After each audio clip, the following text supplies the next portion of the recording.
Une condamnation est ce qui arrive après un procès. Vous savez que la Bible dit que Satan accuse, il joue un rôle de procureur. Mais dans les condamnations, il y a plusieurs instances juridiques. Vous avez la première instance, vous avez la cour d'appel. Si un juge de première instance t'a condamné, l'appel peut casser ça. Et Dieu m'a dit, plusieurs sont comme sous des malédictions. Je t'établis au-dessus. Parce que nous, c'est pas la cour suprême. Nous, c'est la cour céleste. C'est-à-dire, ce que la cour suprême dit là, nous, on peut casser. Parce qu'on est établi dans les lieux élevés. Alors, je me tiens dans le sang de Jésus. Je ne sais pas quelle est la malédiction qui est sur ta famille. Je veux prophétiser et déclarer tous ceux, consciemment ou inconsciemment, qui ont remarqué que dans leur vie, il y a une limitation comme une condamnation.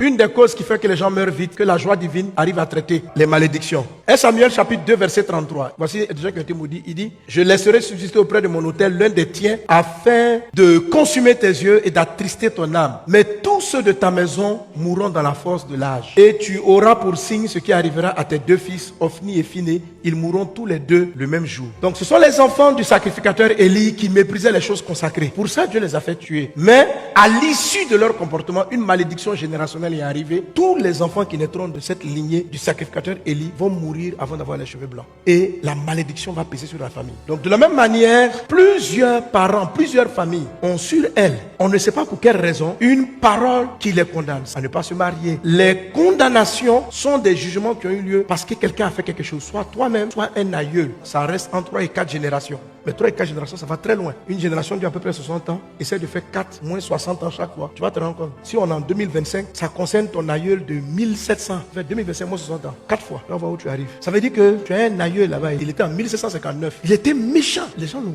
maudit. Tes enfants mourront par accident. Ça périme après 4 générations. Donc, il y a sur la vie de certains descendants des morts. Ils ne savent même pas d'où ça vient. Et il y a beaucoup de condamnations. Il y a des condamnations de pauvreté. Il y a des condamnations de maladie. Mais la Bible dit qu'il n'y a plus de condamnation pour ceux qui sont en Christ. Lorsque vous êtes en Christ, vous appartenez à une nouvelle descendance. C'est pourquoi la Bible dit, si vous êtes en Christ, vous êtes une nouvelle créature. C'est pourquoi Dieu vous appelle les fils de Dieu. C'est pourquoi il dit n'appelez personne sur la terre père. Pas parce qu'il faut régner ton papa biologique, mais parce que dans ta tête, tu dois marcher comme un fils de Dieu. La joie divine commence par la manière dont tu t'es converti. Si tu es réellement en Christ, tu sors de la condamnation. Quelles que soient les condamnations qui ont été faites, elles n'ont plus d'effet sur toi. Alors la condamnation, si tu es en Christ, comment ça arrive qu'elles arrivent à persister quelquefois dans la vie de personnes qui sont mettre en Christ? Une condamnation est ce qui arrive après un procès. Vous savez que la Bible dit que Satan accuse, il joue un rôle de procureur. Mais dans les condamnations, il y a plusieurs instances juridiques. Vous avez la première instance, vous avez la cour d'appel. Si un juge de première instance t'a condamné, l'appel peut casser ça. Et Dieu m'a dit, plusieurs sont comme sous des malédictions. Je t'établis au-dessus.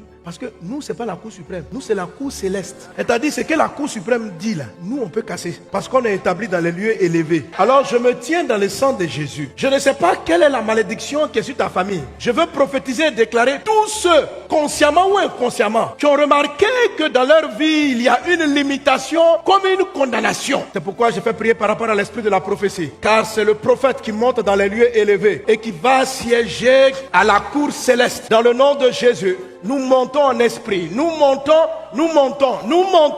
dans l'esprit. Je monte dans le prophétique. Monte en esprit avec moi. Nous amenons ce procès qui a condamné ton grand-père, qui a condamné ta maman, qui a condamné ton frère, qui a condamné ta vie. Nous partons devant la cour céleste de justice avec cette limitation familiale, cette limitation de vie.